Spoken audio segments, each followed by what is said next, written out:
Renu ma'am, जैसे आपने बताया इंडियन सोसाइटी में पेरेंट्स प्रेशराइज करते हैं बच्चों को कि आप थोड़ी देर मिल लिए, बात कर ली तो अब जल्दी से decision low and move ahead. पर आपको नहीं लगता कि जब कोर्टशिप पीरियड थोड़ा सा लंबा हो जाता है और जैसे आप बता रहे हैं कि दूसरों एक दूसरे की कमी भी हमें पता चले, एक दूसरे की वीकनेसेस जब हम जाने और हमें पता चले कि हम इस पर्टिकुलर एस्पेक्ट के साथ हम नहीं एडजस्ट कर सकते और आपस में कुछ प्रॉब्लम हो, तो आपको नहीं लगता कि कोर्टशिप पीरियड में भी रिश्ते टूटने लगेंगे? और कहीं ना कहीं इंडियन सोसाइटी में पेरेंट्स को इसी बात का डर होता है जिसकी वजह से वो चाहते हैं कि पेरेंट बच्चे जल्दी से डिसीजन लें और आगे बढ़े।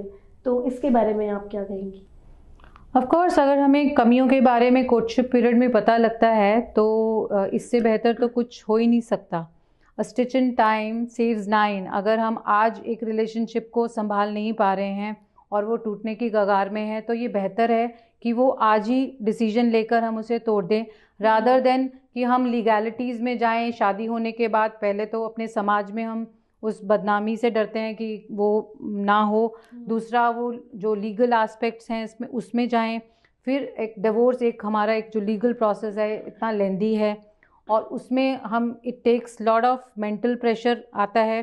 और जब आप जानते हो, आप डॉक्टर हैं, आपसे बेहतर कौन जानता है कि अगर आप मेंटली अगर हेल्दी नहीं हैं तो आप फिज़िकली हेल्दी तो हो ही नहीं सकते।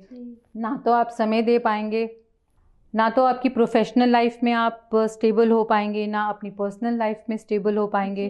तो इट्स बेटर कि हम, अगर ये डिसीजन अगर नहीं वर्कआउट होता है तो हम अभी उसी समय पर उस पर डिसीजन ले लें, रादर देन हम बाद पे उस पर हम पश्चाताप करें। जी जी।